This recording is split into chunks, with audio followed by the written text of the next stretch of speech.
Bom dia, queridos e queridas, pastora Sara Shiva aqui, e hoje, continuando a nossa leitura do Evangelho de Mateus, vamos ler o capítulo 4. Esse é um capítulo muito importante porque é nesse capítulo que Jesus começa o ministério dele, o trabalho dele sobre a face da terra como Messias. E é nesse capítulo também que começam a acontecer coisas que nos levam a um outro nível de entendimento, a um nível de entendimento também sobre batalha espiritual. Não que os outros capítulos não tenham esse tipo de revelação e de entendimento, mas nesse vai ficar bem explícito e bem claro e bem declarado, porque vai ser um capítulo onde vai mostrar que Jesus realmente teve que enfrentar o diabo para ser aprovado para o ministério dele. Então é muito tremendo isso. Vamos ler juntos a partir do verso 1. Mais uma vez eu aconselho quem for ler hoje, se você tem alguma dificuldade assim de entender ou de acompanhar o raciocínio, vale a pena você acompanhar o texto enquanto eu falo, que isso facilita muito.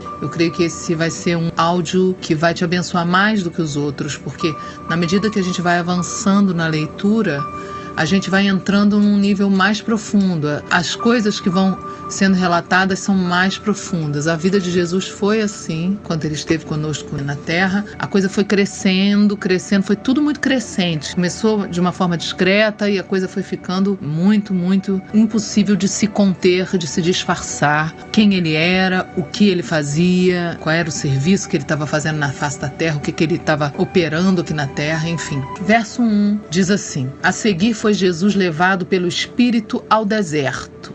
Até aí, perceba que nessa tradução eles fazem questão de colocar Espírito em letra maiúscula. E a seguir, porque no capítulo anterior, o que aconteceu? Jesus foi batizado nas águas e batizado com o Espírito Santo. Não que ele já não tivesse, ele já tinha o Espírito Santo, é lógico, ele é um com o Espírito Santo. Mas aquele simbolismo ali, porque como nós vamos imitá-lo, aquele simbolismo estava cumprindo todos os protocolos. Então, logo depois que a pessoa nasceu de novo e recebeu o Espírito Santo, a pessoa precisa estar preparada para um deserto. Todos nós, olha, eu me lembro quando eu me converti e fui batizada com o Espírito Santo, que eu vivi um deserto.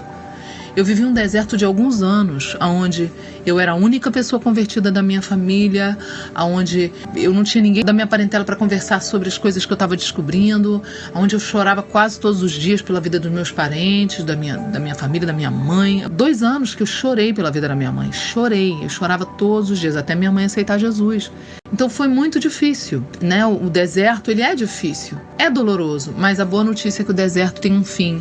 Especialmente quando a gente prevalece, permanece ali, permanece fiel e a gente consegue prevalecer. Porque Deus faz a gente prevalecer quando a gente permanece fiel. Ainda que esteja doendo, ainda que esteja difícil, não solta as mãos do Senhor, não solta o Senhor. Agarra mais no Senhor.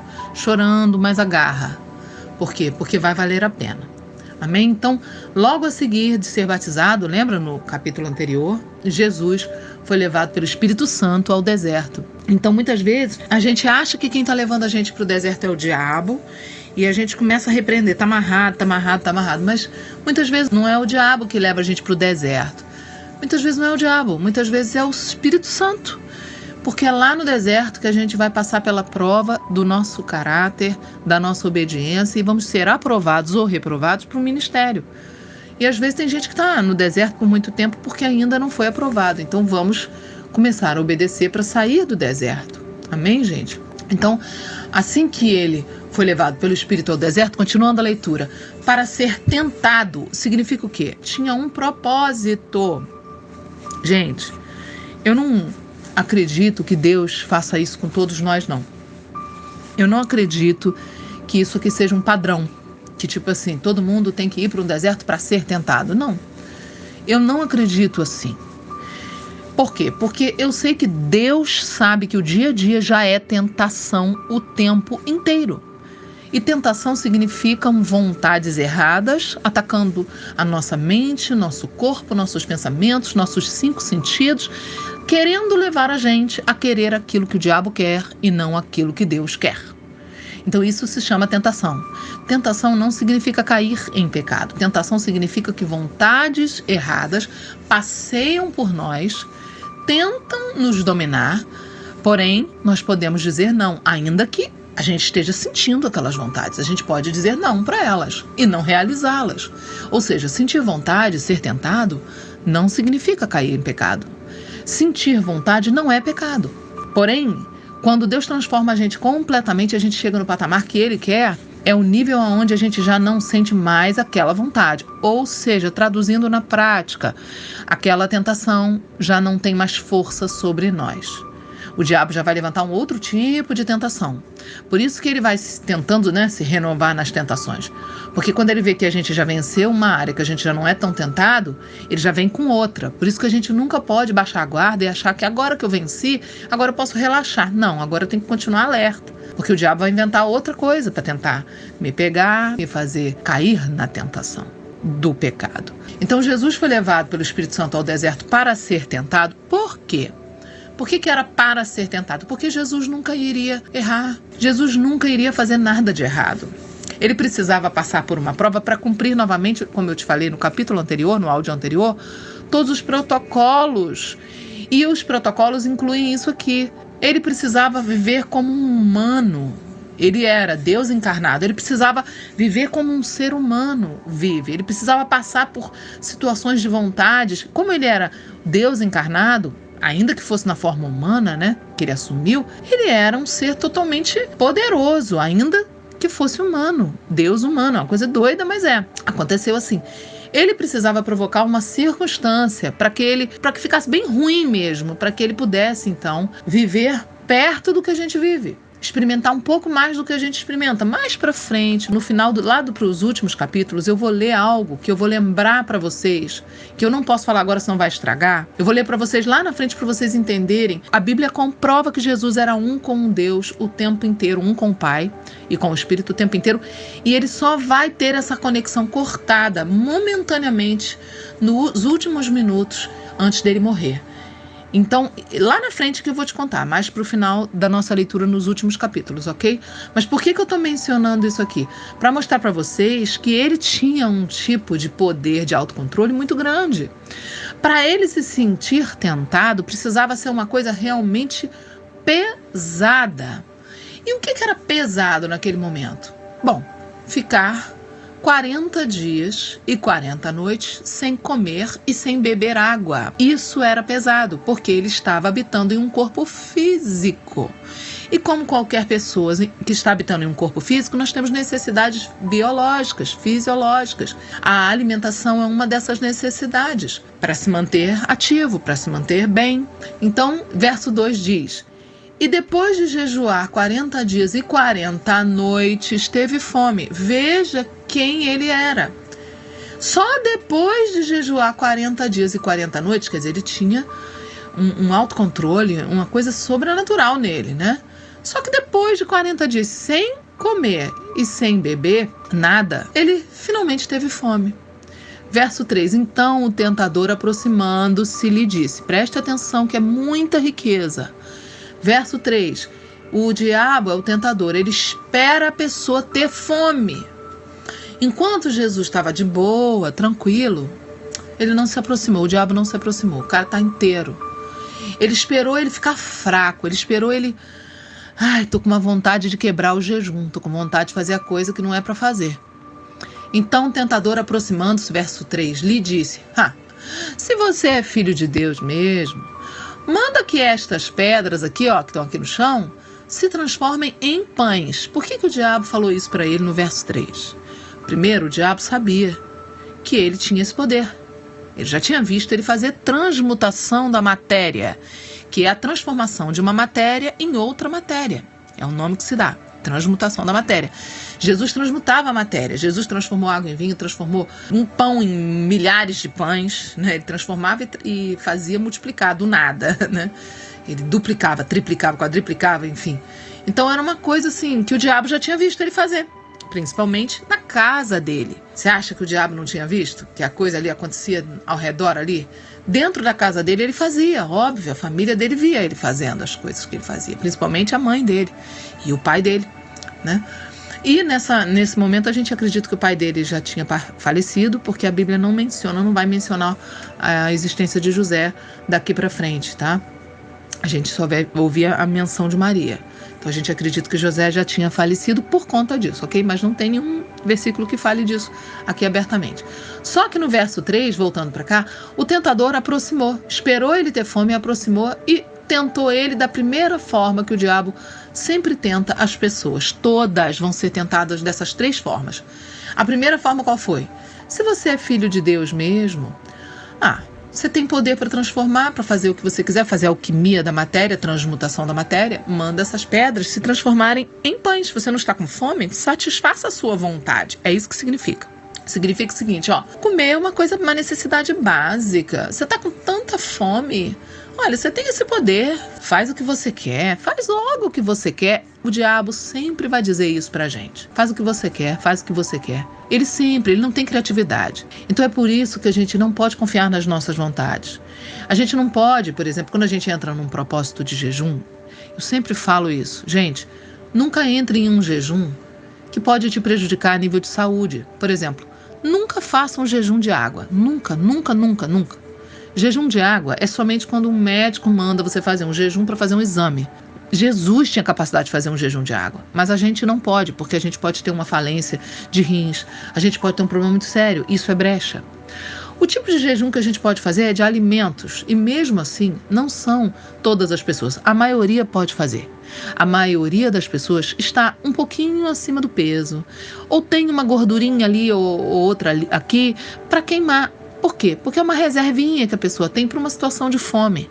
Mas existe um grupo pequeno de pessoas, especialmente no nosso país, Brasil, existe um grupo pequeno de pessoas, de cristãos especialmente, porque a gente come muito, a gente que é crente, um grupo pequeno de pessoas dentro da igreja que são muito, muito, muito, muito magros.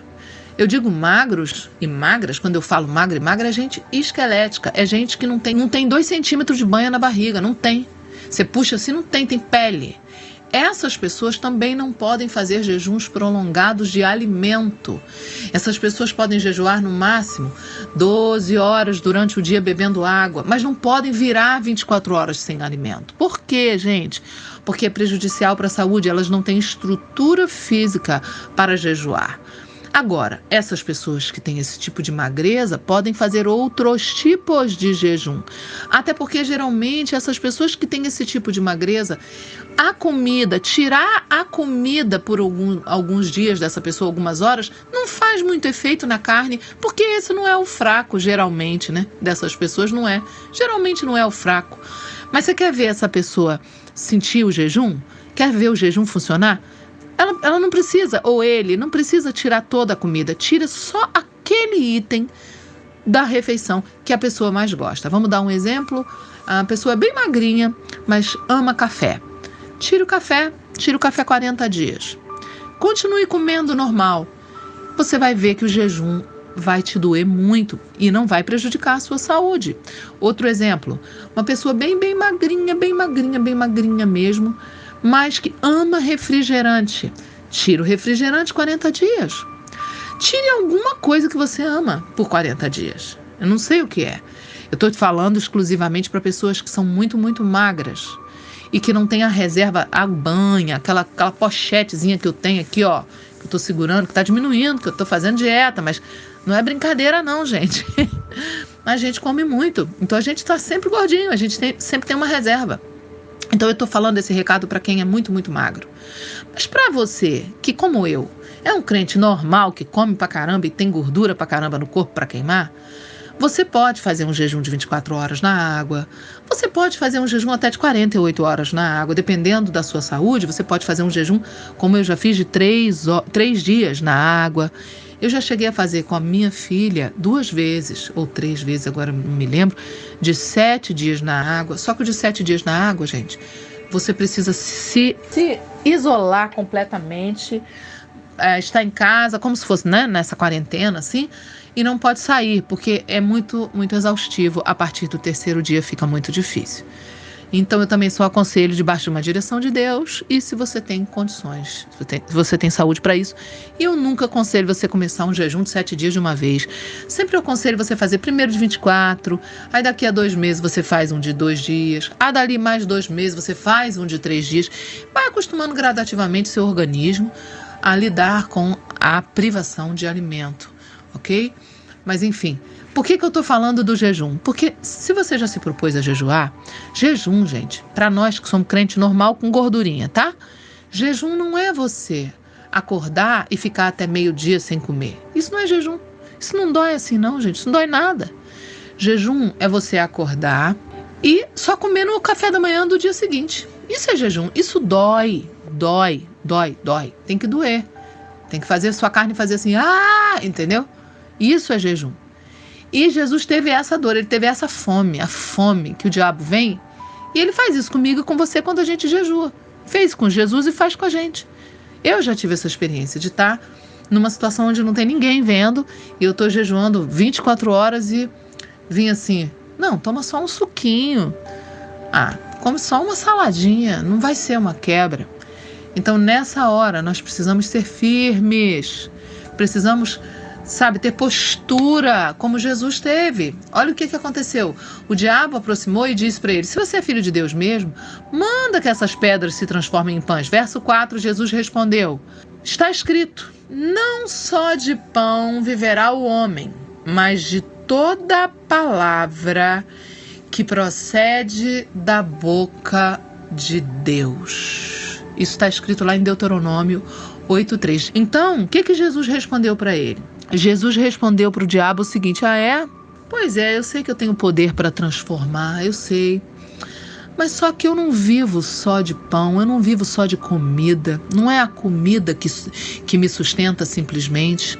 Eu vivo e o que me sustenta é a palavra que procede da boca de Deus. Aqui Jesus deu uma aula. A aula é andar no Espírito e não andar governado pela nossa carne.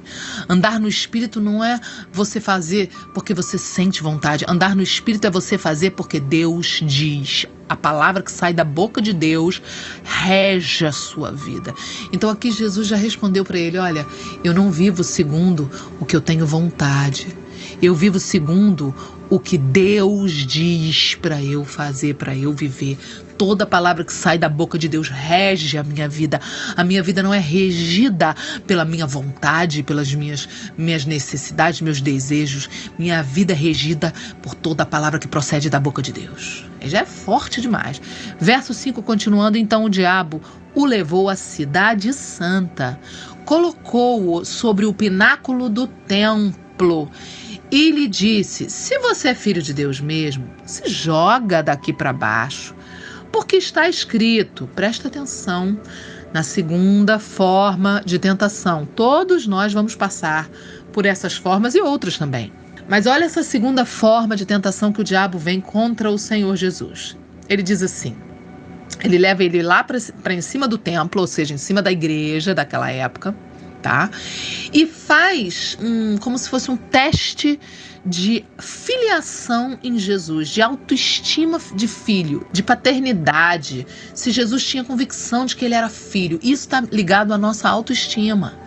Ele pergunta o seguinte, verso 5, se você é filho de Deus mesmo, você é filho ou você é um bastardo? Você é filho mesmo? Vamos ver se você é filho. Se joga daqui para baixo, porque está escrito o seguinte, aos seus anjos Deus ordenará a teu respeito que te guardem, lá em Salmos 91:11. Ou seja, se joga, porque está escrito que Deus vai mandar anjos para te guardar. Se Deus te amar mesmo, Deus vai botar anjo e você não vai morrer. Por que o diabo estava fazendo isso? O diabo já estava suspeitando do plano. Ele estava vendo que Jesus tinha um propósito. Ele estava se sentindo ameaçado, ele queria que Jesus se matasse para acabar a missão de Jesus. Você imagina que palhaçada? Olha a cara de pau do diabo. Você vê que ele vai piorando, ele começa com uma coisa leve. Vai, come, quebra o seu jejum. Come, vai, come. Faz o que você quer. Aí a segunda coisa, ele já vai piorando. Ele fala, será que Deus te ama mesmo? Será que você é filho? Será que você é filha? Vai, tenta se matar para ver. Porque se Deus te amar, Deus vai impedir você de se matar. Olha isso, gente. Olha que abuso. Mas você vai ver que Jesus não levanta a voz com o diabo. Nem levanta a voz quando ele manda ele transformar a pedra em pão, quebrar o jejum. Jesus não levantou a voz. Jesus respondeu na paz, tranquilo, sem se alterar. E na segunda forma de tentação, quando ele faz esse abuso, essa falta de respeito, de dizer para Jesus, questionar se Deus amava ele, questionar se ele era filho, né, colocar em dúvida a paternidade e a filiação de Jesus, Jesus também não se afeta. Jesus não se ofende, gente. Ele continua sossegado. Olha o que ele responde no verso 7, você vai ver que ele estava sossegado. Respondeu-lhe Jesus, verso 7, também está escrito. É tipo assim, o diabo veio, porque está escrito. Aí Jesus, também está escrito o seguinte, não tentarás o Senhor teu Deus, lá em Deuteronômio 6,16. Não tentarás o Senhor teu Deus. Não fica colocando Deus à prova de Deus, se você me ama, faz agora acontecer não sei o que lá, faz um anjo aparecer. Não faça isso. Creia, viva por fé. Para de ficar pedindo provinha para Deus. É isso que Jesus falou. Jesus estava tranquilo, mas aí o diabo, ele pega aquela cartada que ele tem, aquela cartada que ira a Deus, aquela cartada que deixa Deus irado. E você vai ver pela primeira vez Jesus perder a paciência, ficar irado e sair do sério e dar um grito. Porque no texto você vai ver comigo que tem ponto de exclamação, revelando que Jesus ficou com raiva e deu um grito com o diabo. Porque ele ofendeu a Deus de maneira terrível na terceira forma de tentação. E preste atenção, porque essa terceira forma de tentação também virá contra as nossas vidas. Preste atenção, porque se isso ira a Deus, ali irá hoje também. Se irou naquela situação, vai irar a qualquer momento na nossa vida se a gente ceder. Verso 8, continuando, então o diabo levou ele, levou-o ainda o diabo a um monte muito alto. Agora presta atenção que é muito simbolismo.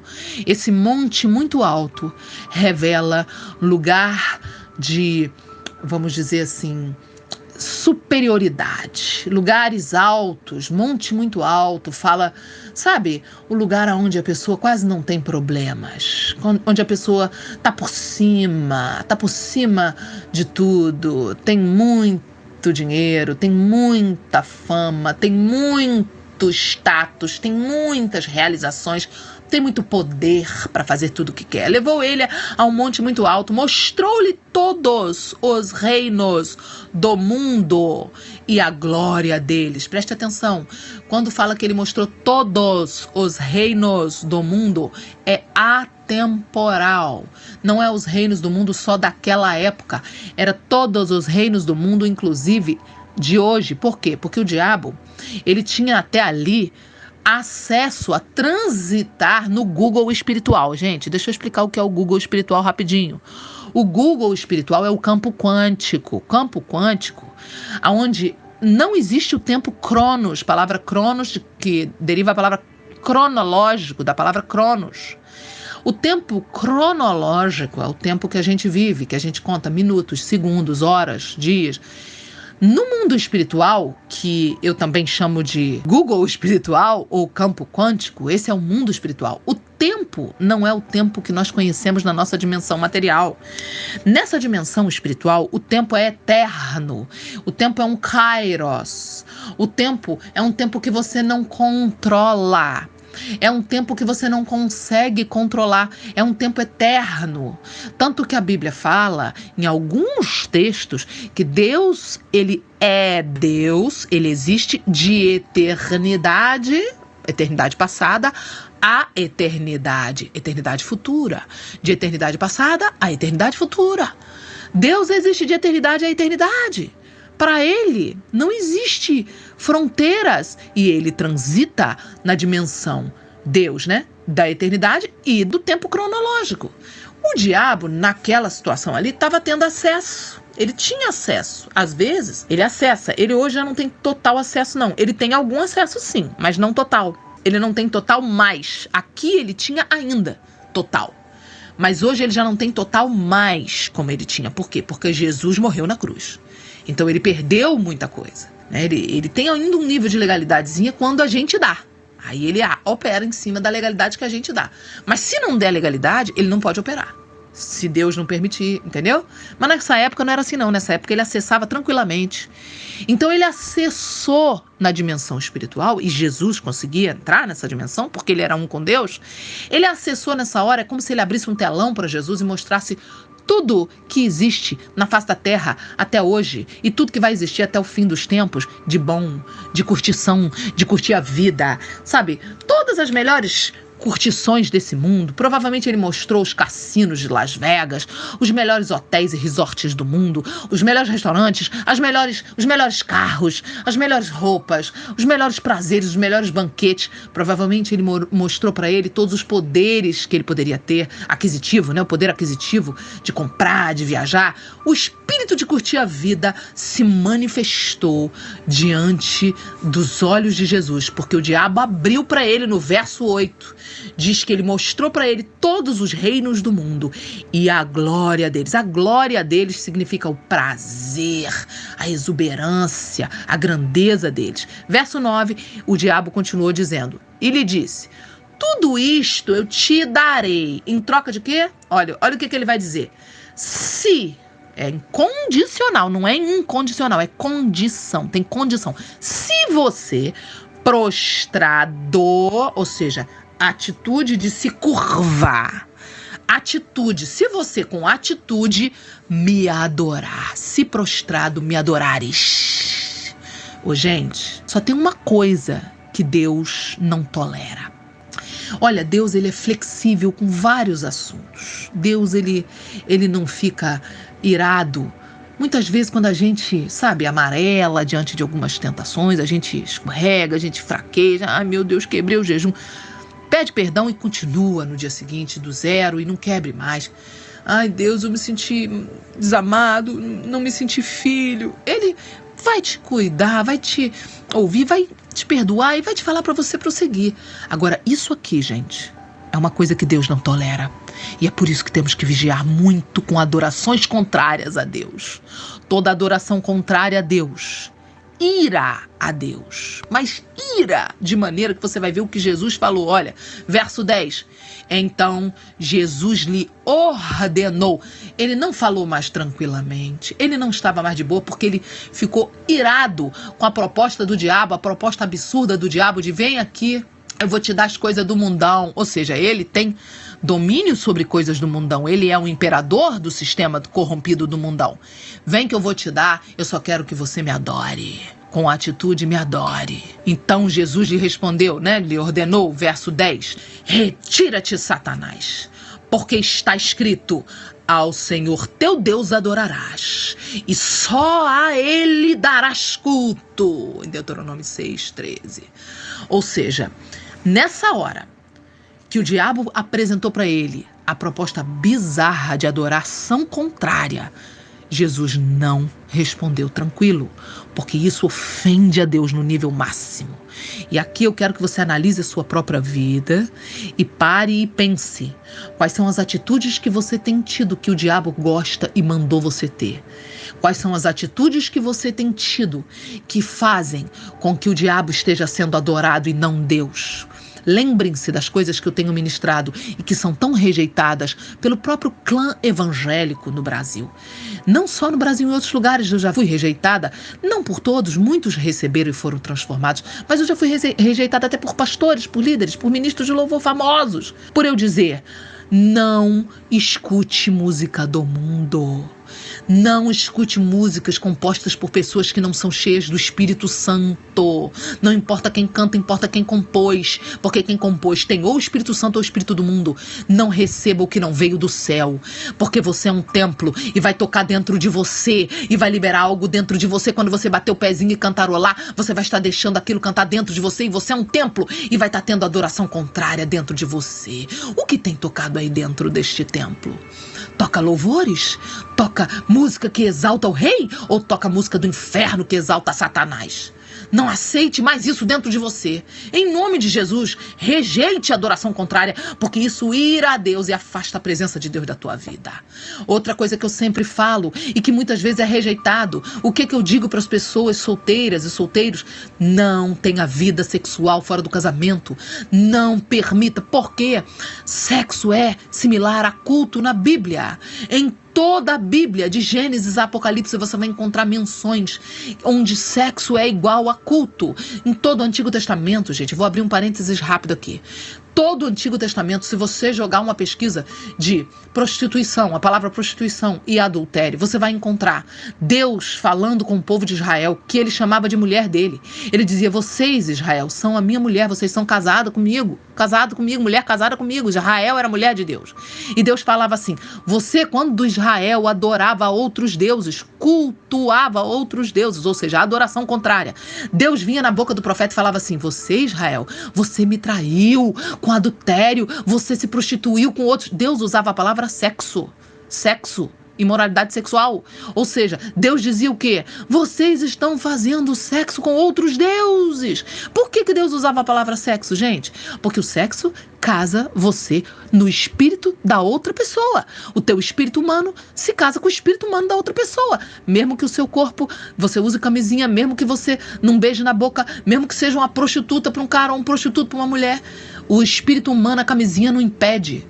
O espírito teu com o espírito da pessoa e os demônios que são transferidos um para o outro, a camisinha não pode proteger, a água e sabão não pode lavar o que acontece no teu espírito, a carga de transferência que você recebe, de contaminação espiritual que você recebe. Não pode ter vida sexual fora do casamento, porque é adoração contrária a Deus. O sexo, ele foi feito para a glória de Deus. Por isso que quando você se casa, vai para a lua de mel.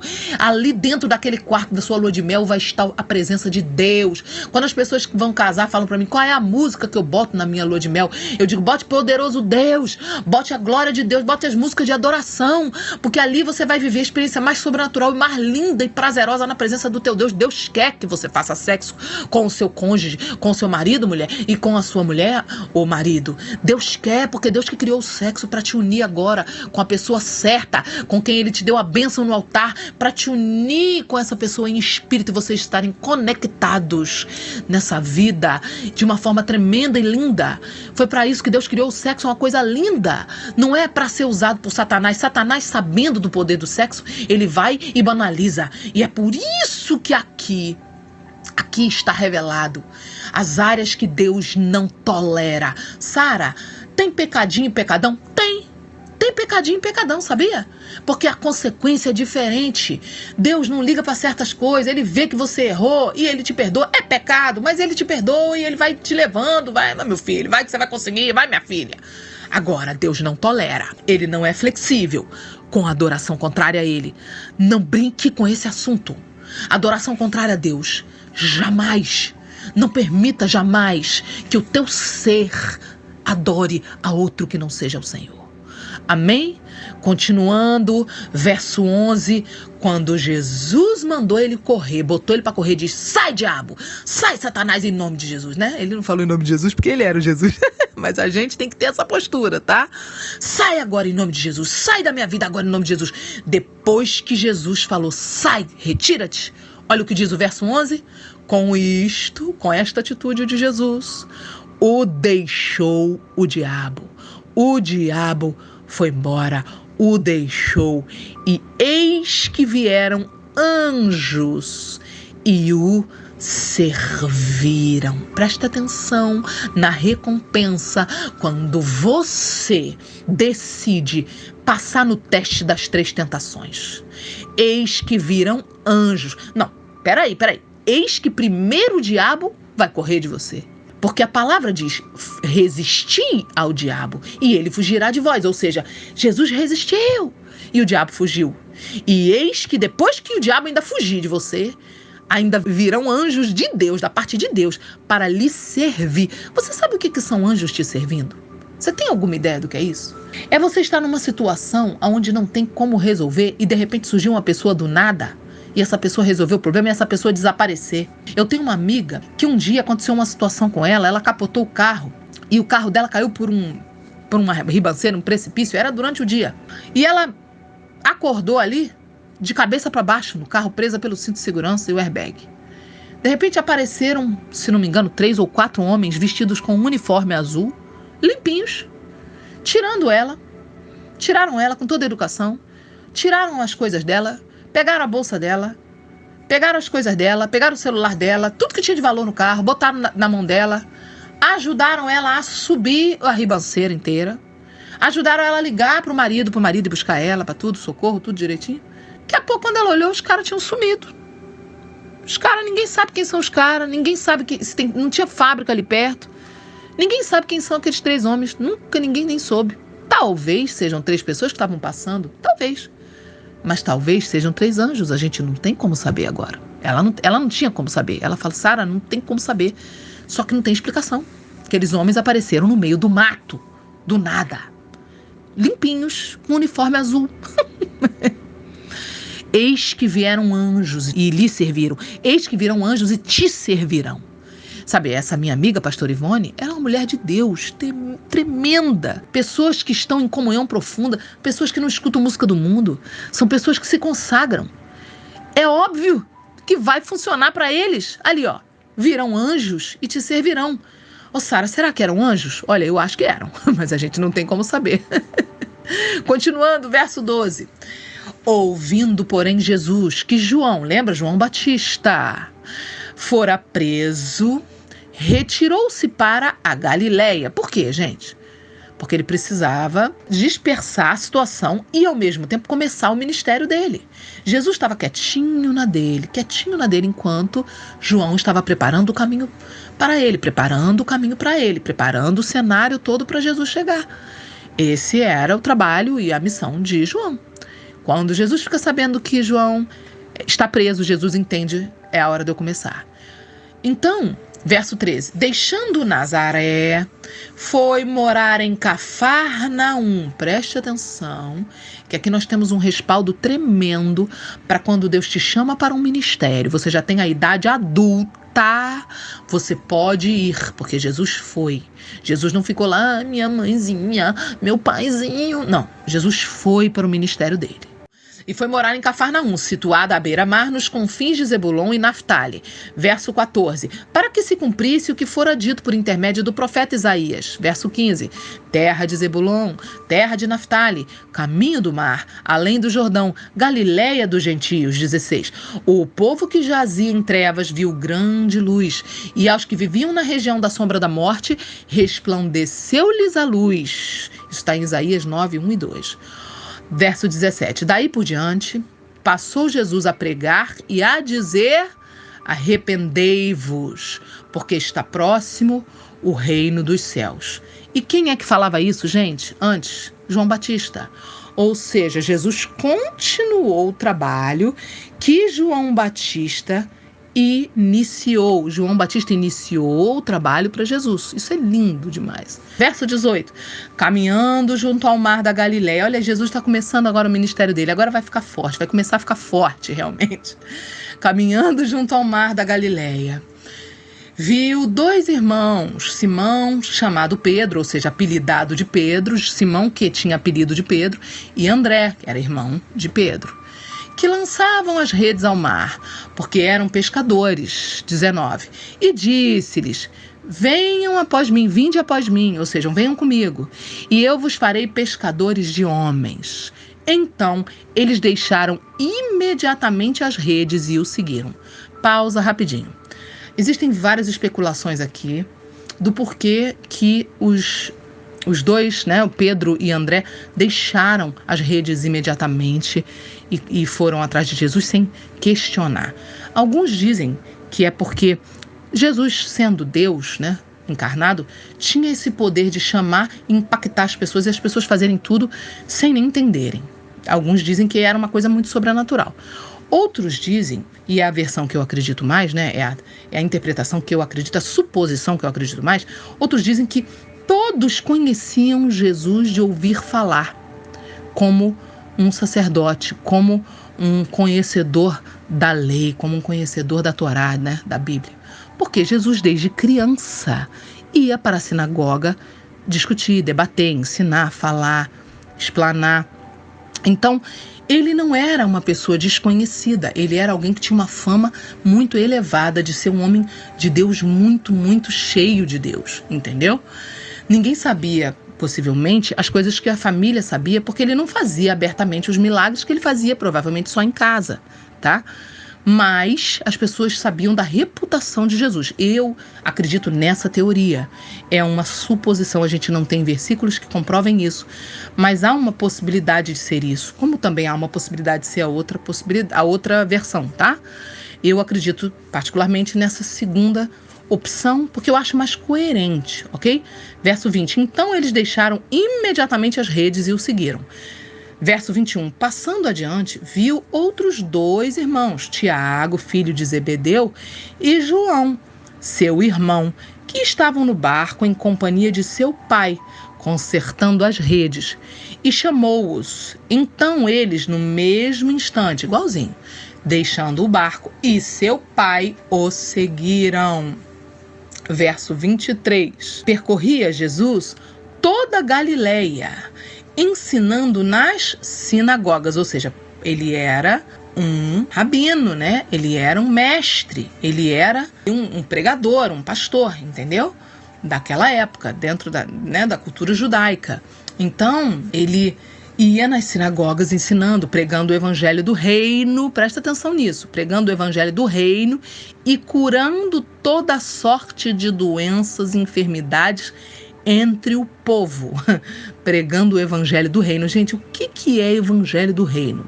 O evangelho do reino, gente, o que é reino? Reino é monarquia celestial. É onde existe um rei e ele é dono de tudo. Então Jesus estava pregando esse evangelho. O evangelho quer dizer a boa notícia. A boa notícia de uma monarquia eterna, onde há um rei e um reino eterno, onde você pode fazer parte desse reino e habitar para sempre num reino perfeito. Olha que coisa linda que significa isso, o evangelho do reino. E ele curava todas as doenças. Verso 24. E a sua fama correu por toda a Síria. Trouxeram-lhe então todos os doentes acometidos de várias enfermidades e tormentos, endemoniados, lunáticos e paralíticos, e ele os curou. Verso 25. E da Galileia, Decápolis, Jerusalém, Judeia e da além do Jordão, numerosas multidões o seguiam. Então aqui a gente termina o capítulo 4, que é a nossa leitura de hoje, que é o início do ministério de Jesus. E qual é o resumo, qual é a maior lição de moral, a maior lição desse capítulo? É o treinamento que Jesus passou, a prova que Jesus tinha que passar de caráter. Caráter está sempre ligado às vontades. As nossas vontades vão sempre revelar o estado que está o nosso caráter, tá bom? Então Jesus, ele foi tentado nas vontades dele, mas ele não deixou as vontades dele cederem e se corromperem. Ou seja, ele manteve o caráter dele íntegro. Então eu e você, vamos lá. Será que a gente tem resistido às tentações e mantido o nosso caráter íntegro de pé? Será que a gente tem se colocado diante de Deus firme, ainda que chorando, ainda que gemendo de dor na presença de Deus, mas firme? Eu não vou ceder, eu vou ficar firme, eu não vou fazer o que o diabo quer. Será que a gente tem conseguido passar nos testes para estarmos aprovados para começarmos então o nosso ministério, como Jesus começou o dele, com tanta autoridade, com tantos milagres, com tanta unção? Ou será que a gente tem sido reprovado e essa reprovação tem feito com que a gente atrase o processo, o chamado, né, o ministério que Deus tem para cada um de nós? Então eu quero que você comece a refletir sobre isso na sua vida prática. E a segunda lição é o evangelho do reino, né? Porque no reino não é igual no mundo. No reino, por exemplo, no mundo, gente, nós temos muita democracia. E na política de democracia, funciona, por exemplo, que você compra sua casa, você é dono da sua casa. Você compra seu carro, você tem ali o documento do seu carro, você é dono do seu carro. Mas numa cultura monárquica, como por exemplo lá na Inglaterra, você sabe que lá na Inglaterra, se você mora na Inglaterra e está me ouvindo, você sabe disso. A casa que você compra no território do Reino Unido, da Inglaterra, a casa que você compra, ela é sua, entre aspas. Porque se a rainha precisar dessa casa, ela desapropria de você. sem precisar te dar nem muita satisfação. Só que a diferença é que a rainha não tira de você sem te dar uma outra casa. Porque ela é uma boa rainha e ela quer que você viva bem. Ela pega e te dá uma casa tão boa quanto a que ela tirou de você. Se ela precisar da casa, ela tira, desapropria a sua casa. Por quê? Porque todo o Reino Unido, todo o território da Inglaterra é o quintal da rainha, é o terreno da rainha, é a casa da rainha. E quando você mora num reino, você mora na casa da rainha ali na Inglaterra. Se você morar em um reino, você mora ali no território do rei e da rainha. Agora eu te pergunto, o nosso rei, em comparação com a rainha da Inglaterra, o nosso rei é bom? É um bom rei? O nosso rei é maravilhoso. O nosso rei é perfeito. O nosso rei é amor puro. Ele não erra, ele não comete injustiça. Agora imagina, se o nosso rei pede alguma coisa para a gente entregar para ele, se o nosso rei pede para a gente fazer alguma coisa e dar na mão dele, o que você acha que o nosso rei vai dar em troca para a gente? Tenta entender o que é o evangelho do reino, o que é o reino de Deus. É chegado o reino de Deus, é chegado o reino dos céus. Tenta entender o que é isso. Está próximo, a gente está lendo verso 17, porque está próximo o reino dos céus. Está próximo o reino dos céus. Chegou o reino dos céus. Chegou na sua vida? Na minha vida chegou. Eu recebi Jesus como meu Senhor e meu Salvador. Ele é o Rei. Ele é o meu Rei. Ele reina sobre mim. Eu estou debaixo agora dessa regência. A regência do Evangelho, do Reino, a regência do Rei, que é o Rei do Universo. Então o reino chegou para mim, o Evangelho do Reino chegou para mim. Chegou para você também? Se a sua resposta é sim, Sara, chegou para mim também. Então eu te digo, não dá mais para você ser dono de nada, porque a gente só é dono das coisas enquanto a gente está numa democracia espiritual. Uma democracia, a gente é dono. Quando a gente entra no reino, agora tudo é dele. Tudo que eu tenho é dele. O que eu sou é dele. E tudo é dele. E eu tenho que pedir permissão para ele, para tudo. Eu tenho que trazer ele para tudo na minha vida. Eu peço permissão para Deus para comprar até roupa íntima, até meia. Eu peço permissão. Deus, posso comprar meia? Estou precisando de meia. Deus, estou precisando disso. Tudo, ele entra em tudo na minha vida. Ele entra no meu corte de cabelo. Ele entra na roupa que eu uso. Ele entra em tudo na minha vida. Ele entra na comida que eu como. Eu chamo ele para tudo. Senhor, o Senhor está achando bom isso que eu estou comendo? Tudo. Deus está em tudo, e tudo dele, a minha vida é dele, o meu corpo é dele, as minhas vontades são dele, todo o meu ser é dele, meus prazeres, minha alegria, tudo é dele. Isso é você viver debaixo do reino de Deus. Então é isso que eu te desafio hoje, a meditar, a absorver e a viver e a orar. Eu oro para que o Senhor traga uma dilatação espiritual dentro de você agora, para um novo tempo na sua vida, onde você vai romper nas áreas que você nunca rompeu. A partir de hoje, áreas que você nunca rompeu, você vai romper com entendimento, porque é chegado o reino de Deus, é chegado o início de começar um ministério, de começar o seu chamado. Às vezes o seu chamado não é ir para missões, nem ser pastor nem pastora. Às vezes o seu chamado é atrás do balcão de um comércio, às vezes o seu chamado é atrás da mesa de um consultório, às vezes o seu chamado é dentro de um escritório, às vezes o seu chamado é cuidando da sua família. Eu não sei qual é o seu chamado. Com o tempo o chamado também pode mudar. Eu não sei qual é o seu chamado nesse momento, mas o Senhor sabe e Ele vai falar com você. Talvez já tenha até falado e você tenha resistido. Mas eu oro agora em nome de Jesus, para que o Senhor te mostre, e para que o Senhor te conduza, e para que você não resista à mão do Senhor te conduzir, não resista à vontade do Senhor e não resista à transformação. Deixa Deus te transformar, deixa Deus mudar e deixa Deus fazer na tua vida coisas sobrenaturais. A mudança das tuas vontades, o alinhamento do teu querer e dos teus pensamentos com o querer dele, com os pensamentos dele. A transformação total da tua vida, porque é chegado o reino dos céus. Em nome de Jesus. Amém? Que Deus abençoe a todos. Eu estou aqui cheia do Senhor falando isso. Tenho certeza que vai trazer muita vida e muita alegria para cada um de vocês. Que vocês tenham um dia maravilhoso na presença do Senhor. Que Ele realize coisas tremendas nesse dia. Um grande abraço a todos.